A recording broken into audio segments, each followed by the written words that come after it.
नमस्ते मेरे प्यारे बच्चों, आप सब कैसे हैं। उम्मीद है आप सब बहुत अच्छे होंगे और आप लोग ने 15 अगस्त बहुत अच्छे से मनाया होगा ना। आज जन्माष्टमी है तो आप लोग जन्माष्टमी भी बहुत अच्छे से सेलिब्रेट कर रहे होंगे। आप झांकियाँ वाँकियाँ लगाई घर में कि नहीं लगाई। बहुत दिनों के बाद मैं आपको आज कहानी पोस्ट करने जा रही हूँ क्योंकि मेरी तबीयत थोड़ी सी ख़राब थी, इसलिए मैं नहीं कर पाई।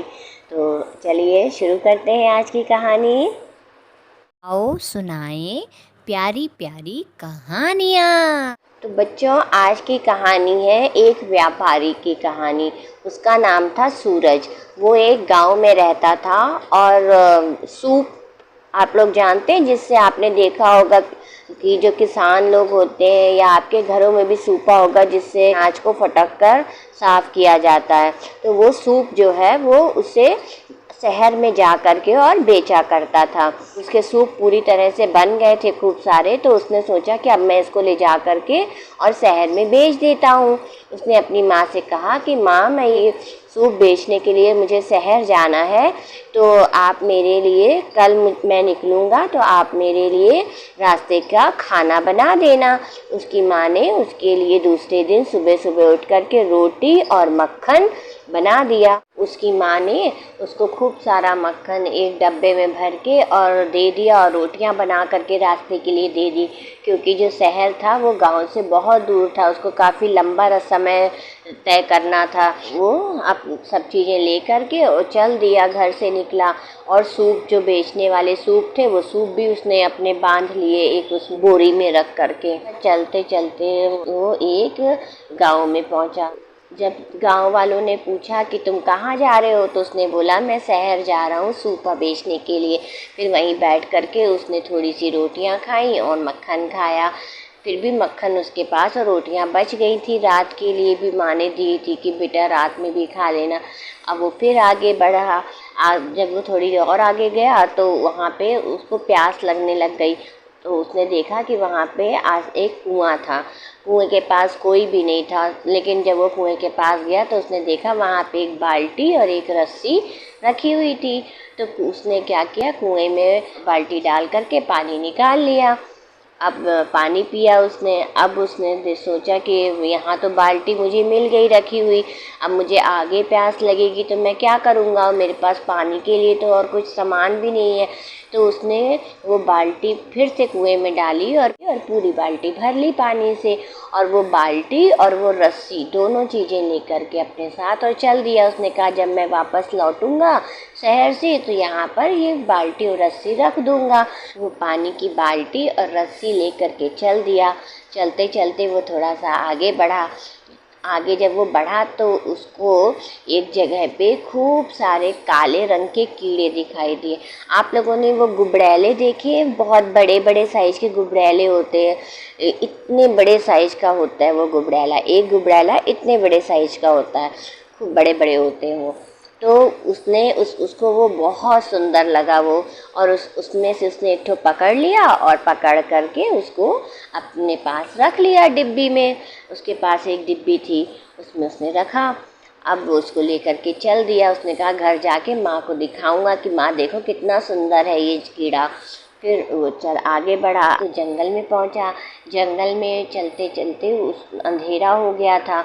तो उसने सोचा कि अब मैं अंधेरे में जंगल में ज़्यादा जाऊंगा तो कहीं ऐसा ना हो कि कोई जंगली जानवर निकल कर के मुझे खा ले, मेरी जान चली जाए। उसी समय उसको एक जंगल में एक घर दिखाई दिया। वो उस घर में जा कर के दरवाज़ा उसने जब खटखटाया उस घर का, तो उसने देखा कि ये दरवाज़ा तो खुला हुआ है। थोड़ा सा वो दरवाज़ा खोल के अंदर गया। जब वो अंदर गया तो उसने पूछा कि कोई है, कोई है, कोई है, लेकिन अंदर से कोई आवाज़ नहीं आई। तो उसे लगा कि इस जंगल में कहाँ कोई रहता होगा, लगता है ये घर खाली पड़ा हुआ है।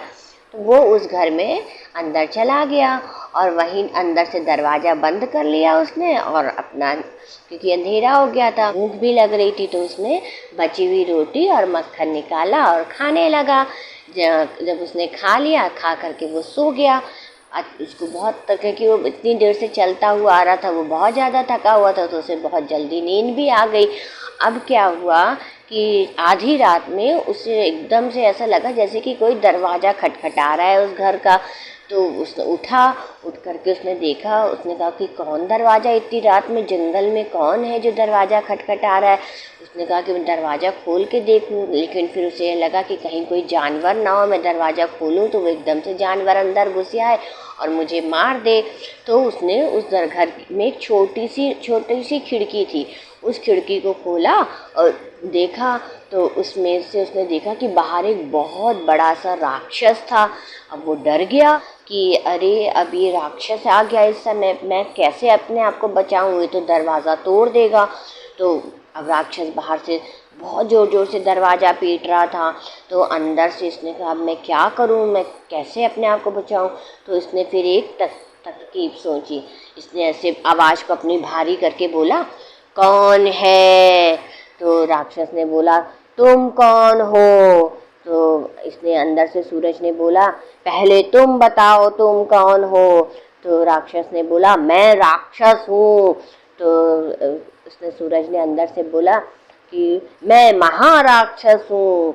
तो राक्षस ने बोला, कौन महाराक्षस, मैंने पहले किसी महाराक्षस के बारे में नहीं सुना।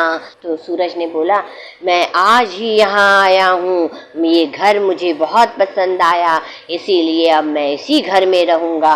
तो राक्षस ने बाहर से बोला कि ये घर मेरा है, तुम मेरे घर से बाहर निकलो, इस घर में मैं रहता हूँ। तो सूरज ने अंदर से बोला कि मैं इस घर से बाहर नहीं निकलूँगा, अब मैं इस घर के अंदर आ गया हूँ तो अब ये घर मेरा है। ऐसे करके सूरज ने अंदर से बोला। तो राक्षस घबरा गया, उसने कहा कि कैसे ये महाराक्षस, ये कौन है महाराक्षस, मैंने तो आज से पहले कभी नहीं सोचा ऐसे किसी भी महाराक्षस के बारे में। राक्षस ने बाहर से बोला, मैं कैसे विश्वास करूं कि तुम महाराक्षस हो। तो सूरज ने बोला अंदर से कि मैं कैसे विश्वास करूं कि तुम राक्षस हो। तो राक्षस ने क्या किया, अपने सर का ऐसे एक बाल तोड़ा और तोड़ करके घर के अंदर ऐसे फेंका, दरवाजे से खिड़की के अंदर ऐसे फेंका। तो उसने बोला, ये देखो ये मेरा एक बाल है। अब सूरज डर गया, उसने तो देख ही लिया था कि वो राक्षस तो था ही। अब सूरज क्या करता, क्या उसने बहुत सोचा। उसने क्या किया, वो जो रस्सी लेकर के आया था ना, वो बाल्टी और रस्सी लेकर के आया था कुएं के पास से उसे मिली थी, उसने वो रस्सी बाहर फेंक दी और बोला, ये देखो ये मेरा एक बाल है। तो अब जो राक्षस बाहर खड़ा था उसने देखा, अरे बाप रे, इतना बड़ा इतना मोटा एक बाल। तो फिर उसने बोला, और क्या सबूत है तुम्हारे पास, तुम कैसे कह सकते हो कि तुम महाराक्षस हो। तो उसने सूरज के अंदर से बोला कि तुम बताओ तुम्हारे पास क्या सबूत है कि तुम राक्षस हो, ये तुम्हारे बाल से तो बड़ा मेरा बाल था। तो उसने अपने सर से ऐसे एक जुआ निकाली और जुआ को खिड़की से अंदर फेंक दिया। और वो जुआ तो राक्षस की तो थोड़े बड़े साइज की, इतने बड़े साइज की तो जुआ होगी राक्षस की, है ठीक वो। तो उसने सूरज ने अंदर से बोला, हाँ कि ये कोई जुआ है, मैं तुम्हें अपनी सर की जुआ दिखाता हूँ। और सूरज वो जो कीड़ा, एक कितना बड़ा सा जो कीड़ा पकड़ के लाया था डिब्बी में, उसने उस कीड़े को बाहर फेंका और बोला, ये देखो ये मेरे सर की जुआ है, ये मेरी एक जुआ है। अब बाहर राक्षस जो था उसने कहा, अरे बाप रे, इतनी बड़ी जुआ, अब क्या करें। फिर भी उसको राक्षस को विश्वास नहीं हुआ। तो उसने बोला कि और तुम्हारे पास क्या सबूत हैं। तो राक्षस अंदर से सूरज ने कहा, तुम्हें क्या सबूत चाहिए बताओ। तो उसने बोला कि और कोई सबूत दिखाओ जिससे मैं मानूं कि तुम महाराक्षस हो। सूरज ने सोचा, अब मेरे पास क्या, अब मैं क्या दिखाऊं। तो सूरज ने क्या किया, वो जो सूपा लेकर के आया था ना, जिसको वो बाजार में बेचने के लिए जा रहा था, उसने वो सूपा अंदर से खिड़की से बाहर फेंक दिया और बोला, ये देखो ये मेरा एक कान है। अरे बाबा, अब वो बाहर जो राक्षस था उसने देखा इतना बड़ा कान, राक्षस इतना बड़ा कान देख करके डर गया। उसको लगा, अरे बाप रे, तो सच में बहुत बड़ा राक्षस है, वाकई में ये महाराक्षस है, अब मैं क्या करूं। तो गिड़गिड़ाया, उसने बोला महाराक्षस महाराक्षस मुझे माफ़ कर दो, आप बताओ आप क्या चाहते हो। तो सूरज ने अंदर से आवाज़ भारी करके बोला, मैं चाहता हूँ कि तुम यहाँ से हमेशा हमेशा के लिए चले जाओ और दोबारा यहाँ लौट कर कभी मत आना, और इस जंगल में मुझे दोबारा दिखाई मत देना, क्योंकि अगर मैं घर से बाहर निकला और मैंने तुम्हें इस जंगल में देख लिया तो मैं तुम्हें खा जाऊँगा। अब वो राक्षस तो डर गया था बहुत ही ज़्यादा। उसने बोला ठीक है, मैं यहाँ दोबारा कभी भी नहीं आऊँगा, मुझे माफ़ कर दीजिए। और वो राक्षस वहाँ से चला गया। तो देखा बच्चों, सूरज ने किस तरीके से समझदारी से अपनी जान बचा ली और उस जंगल को भी उस राक्षस से पूरी तरह से आज़ाद कर दिया, और वहाँ के जानवर भी खुशी खुशी रहने लगे। तो इसलिए बच्चों, हमें कभी भी मुसीबत में घबराना नहीं चाहिए, हमेशा समझदारी से काम लेना चाहिए, तो हम हर बड़ी सी बड़ी मुसीबत से भी पार आ सकते हैं।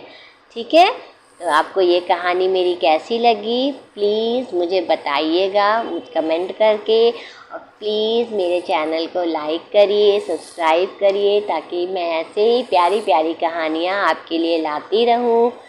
Okay bye, thank you.